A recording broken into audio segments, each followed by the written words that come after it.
Hello friends, எல்லாரும் எப்படி இருக்கீங்க? இன்னைக்கு நான் காலையிலேருந்து என்னோட வேலையை உங்ககிட்ட ஷேர் பண்ணுறேன். நான் என்ன செய்ய போகிறேன்னா, தோசை தான் செய்ய போகிறேன்.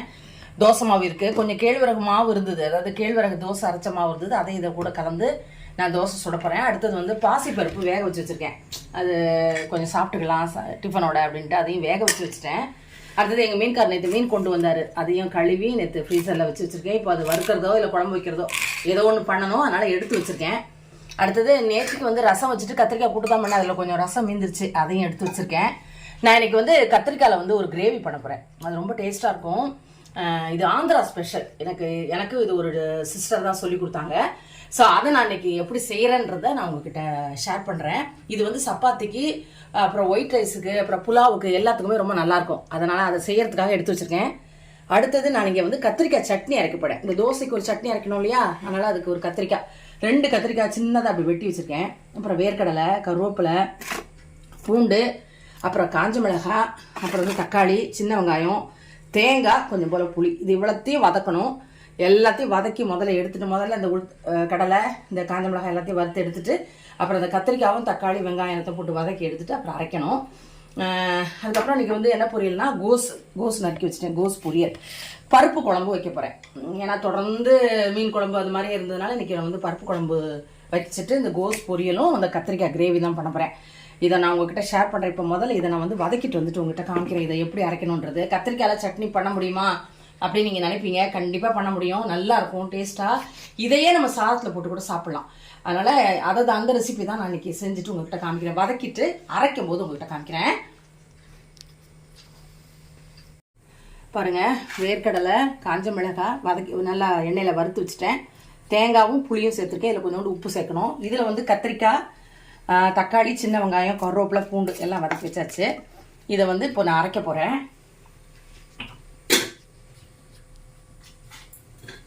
இப்போ இந்த அடுப்பில் வந்து குக்கரில் வந்து பருப்பு, அப்புறம் வந்து பருப்பு குழம்புக்கு பருப்பு, பெருங்காயம், பச்சை மிளகாய், தக்காளி, அப்புறம் கத்திரிக்காய்.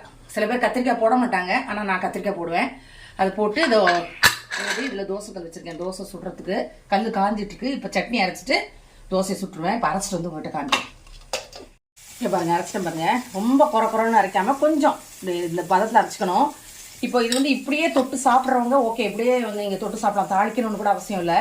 ஆனால் எங்களுக்கு கொஞ்சம் தண்ணியாக இருந்தால் தான் தோசைக்கெல்லாம் தொட்டு சாப்பிட நல்லா இருக்குன்றதுக்காக நான் வந்து மிக்ஸி அப்படி கழுவி இந்த இதில் தண்ணி ஊற்றிடுறேன். ஏன்னா ஹஸ்பண்டுக்கு கொஞ்சம் தண்ணியாக இருந்தால் தான் உங்களுக்கு சாப்பிட்றதுக்கு வசதியாக இருக்கும். அதுக்காக தான் நான் வந்து அப்படி கொஞ்சம் கட்டியாக இருந்தாலே எனக்கு ரொம்ப பிடிக்கும். அதனால்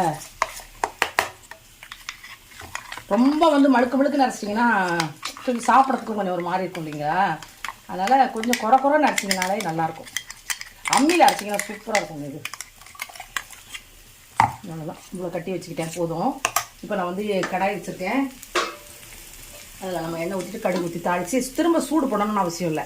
இது இந்த மாதிரி மெல்லிசாக தோசை சுட்டுட்டு இது சாப்பிட்டு தடவிட்டு சாப்பிட்டீங்கன்னா சூப்பராக இருக்குங்க, ரொம்ப நல்லாயிருக்கும். கத்திரிக்காய் செஞ்சதுன்னு நீங்கள் சொன்னால் தான் தெரியும். சரி, இதில் வேர்க்கடலை வச்சுருக்கேனே, சாப்பிட்லாமா? தேங்காய் வச்சுருக்கோமே. நான் தேங்காய் வைக்காமல் கூட அரைக்கலாம். நான் வந்து வச்சுருக்கேன், நீங்கள் வைக்கலன்னா கூட பரவாயில்ல, நல்லாயிருக்கும்.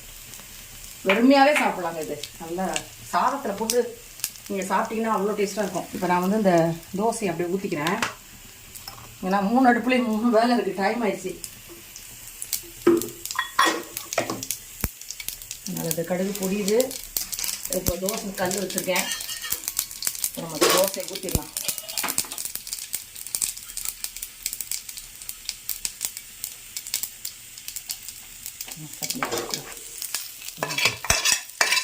அவ்வளோதான், சட்னி தாளிச்சு இது ரெடி. சூடு பண்ணணும்னு அவசியம் இல்லை. இப்போ நம்ம தோசை ஊற்றிட்டு அப்புறம் சாப்பிட வேண்டியதான். அந்த பருப்பு குழம்பு ரெடி ஆகணும். கல் காஞ்சுதுன்னா தோசையை நல்லா விரித்து விட சூப்பராக வரும். ஃபஸ்ட்டு தோசை கொஞ்சம் ஒரு மாதிரி எண்ணெய் மாதிரி எண்ணெய் தடவிக்கும்ல, அதனால். நான் கத்திரிக்காயில் ஒரு கிரேவி பண்ணுறேன்னு சொன்னேன் பார்த்தீங்களா. அந்த கத்திரிக்காய், பிஞ்சு கத்திரிக்காய் நான் இந்த மாதிரி வெட்டி வச்சுருக்கேன். ஏன்னா சொத்தை இருக்கான்னு பார்க்கறதுக்காக. இந்த காம்பு எடுக்க வேண்டாம். இது வந்து வெள்ளை கத்திரிக்காய் வந்து ரொம்ப நல்லாயிருக்கும். ஆனால் நான் இன்னைக்கு என்கிட்ட இந்த கத்திரிக்காய் இருக்கிறதுனால இதில் பண்ணுறேன். இப்போ இதுக்கு ஒரு மசாலா வந்து நம்ம வந்து வறுக்கணும். அது என்னென்னா வேர்க்கடலை கொஞ்சம், 1 ஸ்பூன் வேர்க்கடலை, எள்ளு கொஞ்சம், அப்புறம் 2 கிராம்பு, ஜாதி பத்திரி கொஞ்சம் போல், அப்புறம் வந்து பட்டையை மறந்துட்டேன், பட்டை எடுத்துக்கணும். அடுத்தது வந்து இது வந்து முதல்ல வறுத்துக்கலாம்.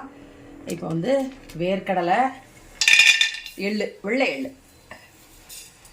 இது ரொம்ப டேஸ்ட்டாக இருக்குங்க. இது வந்து சப்பாத்தி. இதுக்கு வந்து வெங்காயமோ தக்காளியோ எதுவுமே நம்ம போட போகிறதில்ல, வெறும் இந்த மசாலா தான். அதனால் இதை தான் நம்ம போட்டு நல்லா வறுத்துக்கலாம். இது கூடயே வந்து நம்ம வந்து இந்த கிராம்பு, ஜாதிபத்திரி, அப்புறம் வந்துட்டு பட்டை எடுக்கணும். பட்டை மட்டும் எடுத்துட்டோன்னா வறுத்துக்கலாம். இது நல்லா வறுத்து வச்சுக்கணும். அதுக்கப்புறம் இதை ஒரு பேஸ்ட் மாதிரி நம்ம அரைச்சி வச்சுக்கணும். அப்புறம் இந்த கத்திரிக்காவை வந்து நல்லா கொஞ்சம் எண்ணெய் ஊற்றி ஒரு அரை வேக்காடு போல் நம்ம வேக வச்சு வச்சுக்கணும். அப்போ தான் அது ரொம்ப நல்லாயிருக்கும். இது பிஞ்சு கத்திரிக்காயில் பண்ணிங்கன்னா சூப்பராக இருக்குங்க. இருங்க, பட்டை அதையும் போட்டு வறுத்து வச்சுட்டேன். இப்போ வந்து நம்ம நல்லா கொஞ்சம் எண்ணெய் ஊற்றிக்க போகிறோம். எண்ணெய் ஊற்றிட்டு நம்ம இந்த கத்திரிக்காவை வதக்க போகிறோம். கொஞ்சம் நிறையாவே தாராளமாக ஊற்றிக்கோங்க எண்ணெய், ஏன்னா அது கத்திரிக்காய் வேகணும் பார்த்தீங்களா, அதனால். இங்கே பாருங்கள், இங்கே வந்து பருப்பு குழம்பு ரெடி ஆயிடுச்சு. தாளித்து வச்சுட்டேன். தேங்காய் எண்ணெயில் தாளிச்சிருக்கேன். பருப்பு குழம்பு தேங்காய் எண்ணெயில் தாளிச்சா தான் நல்லாயிருக்கும். அடுத்தது இங்கே பாருங்கள், மீன் குழம்பு ரெடி ஆயிடுச்சு. மீன் எடுத்து வச்சுருந்தது உங்கள்கிட்ட காமிச்சேன் இல்லையா, அந்த மீன்லேயே நான் ஒரு குழம்பு வச்சுட்டேன். இதையும் ஆஃப் அவ்வளோதான். இப்போ நம்ம வெட்டி வச்சுருக்கோம்ல கத்திரிக்காய், இந்த காம்பு எடுக்க வேண்டாம், இல்லைன்னா அது வந்து கத்திரிக்காய் ரெண்டாக விழுந்துடும். அதுக்காக தான் நம்ம இப்படி பண்ணுறோம். இப்போ நல்லா அப்படியே குறைச்சி விட்டு ஆற விட்டுட்டு அரை வேக்காடு வேகட்டும். அதுக்கு பிற்பாடு நம்ம இந்த வறுத்து வச்சுக்கோங்கள தேங்காய், இஞ்சி பூண்டு பேஸ்ட்டு கொஞ்சம் அப்படியே மூடி வச்சுட்டு அது நல்லா வேகட்டும். இது அரைக்கும் போது என்னென்ன போடுறேன் இன்னும் அப்படின்னு சொல்லி காமிக்கிறேன். இப்போ பாருங்கள், கத்திரிக்காய் வதக்கிட்டேன். இது கிட்டத்தட்ட 3/4 பாகம் வந்துடுச்சு. இப்போ நம்ம அதை எடுத்துகிட்டு போகிறோம். எடுத்துகிட்டு அதே கடாயாக தான் நான் தாளிக்க போகிறேன். வதக்காச்சு. இப்போ இதில் கடுகு,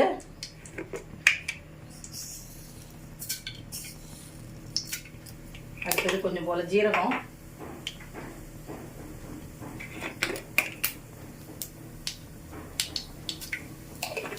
நல்லா பொடியிட்டோம். அப்புறம் நம்ம அரைச்சி வச்சுக்கலாம். விழுது இது அரைச்சிட்டோம் பாருங்க, நல்லா நைஸாக. வேணும்னா காரப்பொடி வேணும்னா அதில் போட்டுக்கலாம். இது நல்லா நீங்கள் வந்து சப்பாத்திக்கு தொட்டு சாப்பிட்லாம், ஒயிட் புலாவுக்கு, அப்புறம் வந்து வெஜிடபிள் ரைஸு, அப்புறம் மோர் சாதம் கூட்டு மாதிரி வச்சு கூட சாப்பிட்லாம். ரொம்ப நல்லாயிருக்குங்க இது. இப்போ நம்ம அந்த அரைச்ச பேஸ்ட்டை இதில் போட்டுருக்குறோம்.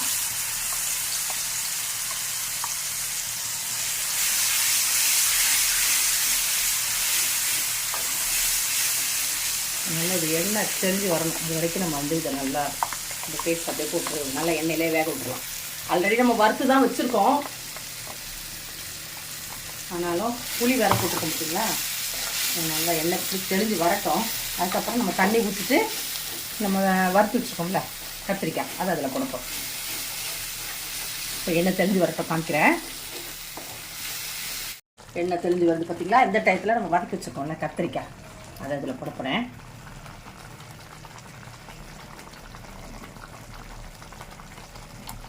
சூடாக இருக்கு. அவ்வளோதான், போட்டாச்சு. இப்போ இதில் கொஞ்சம் போல் கரம் மசாலா தூள் ஒரு 1/4 டீஸ்பூன்.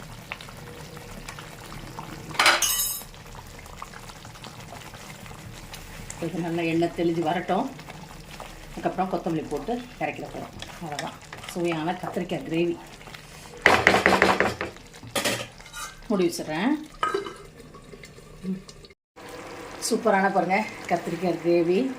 சாதத்தில் போட்டு சாப்பிட்டீங்கன்னா அவ்வளோ நல்லாயிருக்கும். சப்பாத்திக்கு சூப்பராக இருக்கும். ட்ரை பண்ணி பாருங்கள். காலையில் வந்து நான் எல்லா வேலையும் பார்த்துருக்கேன். இந்த மீன் குழம்பு வச்சாச்சு, பருப்பு குழம்பு வச்சாச்சு, ஒரு மீன் குழம்பு, அடுத்தது இந்த கத்திரிக்காய் கிரேவி. நேற்று உள்ள ரசம் உங்கள்கிட்ட காமிச்சிருந்தேன், அதை இப்போ சூடு பண்ணிகிட்ருக்கேன். இங்கே இண்டக்ஷனில் வந்து சாதத்துக்கு வச்சுருக்கேன் தண்ணி. இப்போ சாதம் மட்டும்தான் வைக்கணும், மீதி எல்லா வேலையும் முடிச்சிட்டேன். காலையில் அந்த கத்திரிக்காய் சட்னியும் தோசையும் சாப்பிட்டோம். சூப்பராக இருந்தது, நீங்களும் ட்ரை பண்ணி பாருங்கள். அடுத்தது நீங்கள் பாருங்கள் எவ்வளோ பாத்திரம் கிடக்குன்னு. இப்போ இவ்வளோ பாத்திரத்தை எடுத்து வெளியில் கொண்டு போய் போட்டு தான் தேய்க்கணும், ஏன்னா நின்றுட்டு தேய்க்க முடியாது, இவ்வளோ பாத்திரம் இருக்குது. எல்லாத்தையும் ட்ரான்ஸ்ஃபர் பண்ணணும். அடுத்தது இங்கே பாருங்கள் கோஸ் பொரியலும் பண்ணிட்டேன். கோஸ் உங்கள்கிட்ட காமிச்சு பார்த்தீங்களா, வெட்டி வச்சுருந்ததை அதையும் கோஸையும் தேங்காய் போட்டு பொரியல் பண்ணிட்டேன். அப்புறம் காலையில் பாசி பயிர் காமிச்சேன் பார்த்தீங்களா, அதையும் வந்து சாப்பிட்டது போக மீதி. அப்புறம் இது வருங்க, இது வந்து பருப்பு குழம்பு வச்சுட்டேன். எல்லாமே சூடாக இருக்குது. இதில் தான் சாதத்தை வெடிச்சிட்டு தான் பேக் பண்ணணும். அடுத்தது தயிர் எல்லாமே ரெடி ஆகுதுங்க. சாதம் மட்டும்தான் பண்ணணும். இது எல்லா வேலையும் கிடக்கிடன்னு முடிச்சிட்டேன். இப்போ இந்த பாத்திரத்தை வெளியே போட்டுட்டு எல்லாத்தையும் பேக் பண்ணனா முடிஞ்சது வேலை. காலையில் எல்லா வேலையும் முடிச்சிட்டேன். கொஞ்சம் ரெஸ்ட் எடுத்துகிட்டு இப்போது ஈவினிங் டீக்காக என்ன செய்ய போகிறேன்றதை உங்கள்கிட்ட நான் ஷேர் பண்ணுறேன். டீ வந்து நான் இன்றைக்கி வந்து பிளாக் டீ தான் போட்டிருக்கேன். பிளாக் டீ வந்து ரொம்ப பிடிக்கும், ரொம்ப நல்லது உடம்புக்கு. இது வந்து பிளாக் டீ போட்டு வச்சுருக்கேன். இனிமேல் தான் அது ஃபில்டர் பண்ணணும். ஏன்னா பால் ரொம்ப வந்து கட்டியாக இருக்குது, ஃப்ரீசரில் இருக்குது, அதை எடுத்து வைக்கல, லேட் ஆகிடும்.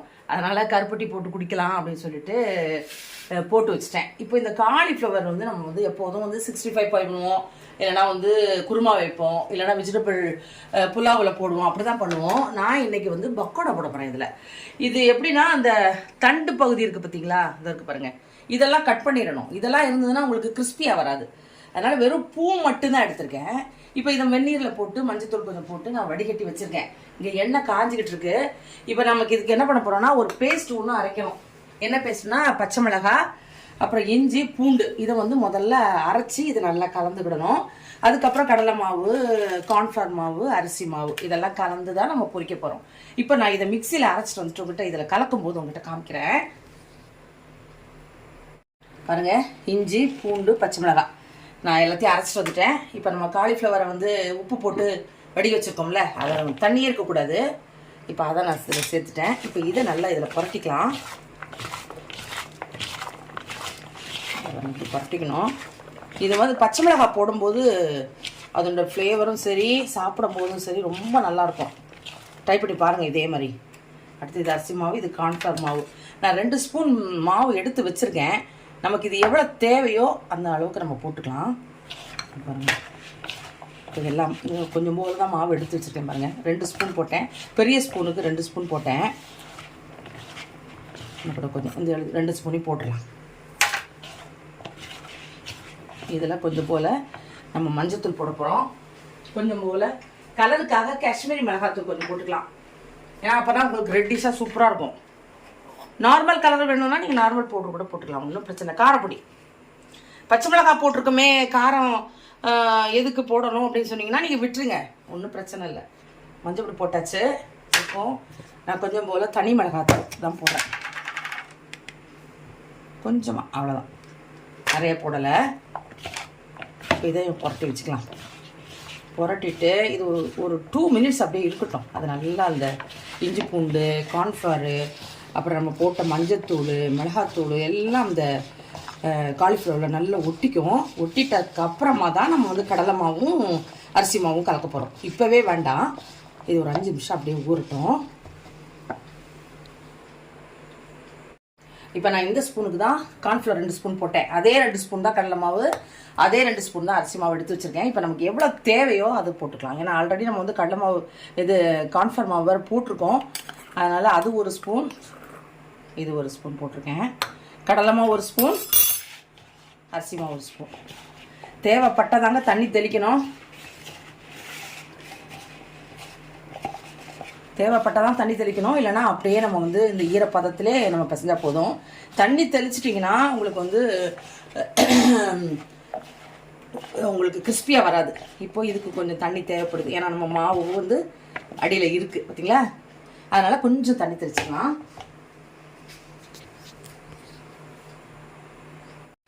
பாருங்கள், கொஞ்சம் போல் 1 ஸ்பூன் தான் தண்ணி தெளிச்சிருக்கேன். நம்ம அந்த எல்லா மாவையும் நம்ம வந்து இதில் போட்டோம். அதாவது கீழே காமிச்சோம் பார்த்தீங்களா, உங்கள்கிட்ட மாவு இருந்ததை எல்லாம் அப்படி அழகாக இதில் கூட்டாயிடுச்சு. இப்போ எண்ணெய் வந்து காஞ்சிச்சு. இப்போ நம்ம வறுக்க போகிறோம். ஒன்று நான் போட்டு வறுக்க வேண்டியதான். ரொம்ப மொத்தமாக போட வேண்டாம். நாளைக்கு எங்கள் டாக்டர் வந்திருந்த போது பண்ணியிருந்தேன் இது. அது ரொம்ப நல்லா இருந்தது, அவங்களுக்கு பிடிச்சிருந்துச்சு. சரி, அதுக்கப்புறம் போயிட்டு காலிஃப்ளவர் வாங்கிட்டு வந்தேன். நேற்று பண்ணலான்னு நினச்சேன், நேற்றுக்கும் பண்ண முடியல. சரி, இன்னைக்கு எடுத்து அதை அவங்ககிட்ட காமிக்கலாம் அப்படின்னு தான் அன்றைக்கி இதை போடுறேன். அன்றைக்கி அவங்க வந்து அன்றைக்கி போடும்போது வீடியோ எடுக்கலை. அவ்வளோதான், எண்ணெய் எவ்வளோ இருக்கோ அவ்வளோத்துக்கு நம்ம போட்டு கொடுத்துருவோம். இப்போ இது ஒரு சின்ன பூ தான், அன்றைக்கி சனிக்கிழமை வாங்கிட்டு வந்தேன். இப்போ வந்து ஹையில் வச்சுக்கோங்க. சூப்பராக இருக்குது வாசனை. ஏன்னா நம்ம வந்து இஞ்சி பூண்டு பச்சை மிளகாய் எல்லாம் வந்து அரைச்சி போட்டிருக்கோம் பார்த்தீங்களா. சாதாரணமாக மிளகாத்தூள் போடுறதுக்கும் இந்த மாதிரி நீங்கள் பண்ணுறதுக்கும் வாசனை சூப்பராக இருக்கும், நல்லா இருக்குது. சாப்பிடும் போது கடைசி வரைக்கும் அந்த வாசனை இருக்கும், நல்லா இருக்கும். ட்ரை பண்ணி பாருங்கள் இந்த மாதிரி.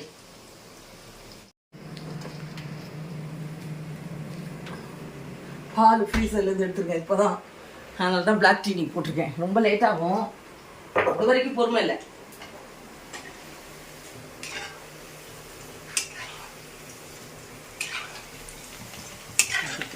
எல்லா மாவுகளையும் நல்லா காலிஃப்ளவர் நல்லா கோட்டாக எப்படி இருக்கு பாருங்கள். இன்னும் கலர் வரணும், இன்னும் முறுமுறுன்னு வரல பாருங்கள். எப்படி இருக்குது பாருங்கள். நம்ம அந்த மசாலா கடலை பண்ணுவோம்ல அதே மாதிரி இருக்குது பாருங்கள். சத்தத்தை கேளுங்க, ரொம்ப நல்லாயிருக்கும். நான் அதோட கடைசியில் எடுத்துகிட்டு உங்கள்கிட்ட காமிக்கிறேன் பாருங்கள். சாப்பாட்டுக்கு நல்லாயிருக்கும், டீக்கு நல்லாயிருக்கும், ரொம்ப சூப்பராக இருக்கும். இந்த மாதிரி ட்ரை பண்ணி பாருங்களேன். அந்த தண்டு மட்டும் நீங்கள் போடாமல் நீங்கள் இந்த மாதிரி ஃப்ரை பண்ணிங்கன்னா சூப்பராக இருக்கும். கர கர கரன்னு நல்லா. இங்கே பாருங்கள், இதில் எண்ணெயில் பாருங்கள் அவ்வளோ விழவே இல்லை பாருங்கள். எப்படி இருக்குது பாருங்கள், எண்ணெய் கலரே ஆகலை பார்த்தீங்களா. ஆஃப் பண்ணிடுறேன் ஸ்டவ்வை. நான் வந்து பிளாக் டீயும் போட்டு வச்சுட்டேன். அடுத்தது இதை டீக்கு குடிக்க போகிறேன்.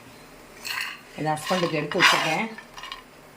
இதை நைட்டுக்கு சாதத்துக்கும் ஹஸ்பண்ட் மோர் சாதத்துக்கு சூப்பராக சாப்பிடுவாங்க. ஸோ அதனால் அவங்களுக்கு எடுத்து வச்சுருக்கேன். இப்போ நான் கொஞ்சம் போல் சாப்பிட்டுட்டு பிளாக் டீ அவங்களுக்கு அங்கே இருக்குது. அதுக்குள்ளே பால் ரெடி ஆகிடுச்சுன்னா அவங்களுக்கு பால் போட்டு கொடுத்துருவேன். இதுதான் ஈவினிங் நான் இன்றைக்கி செஞ்ச ரெசிபி.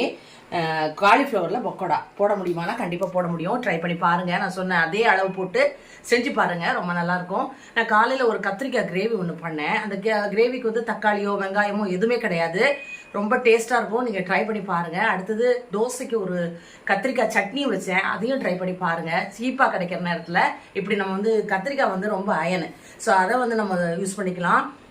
இந்த 3 டிஷ்ஷையும் நான் வந்து டிஃப்ரெண்ட்டாக பண்ணியிருக்கேன். ட்ரை பண்ணி பாருங்கள், பார்த்துட்டு எப்படி இருக்குன்னு சொல்லுங்கள். நெக்ஸ்ட் நம்ம இன்னொரு ரெசிபியோட உங்களை நான் மீட் பண்ணுறேன். பாய்.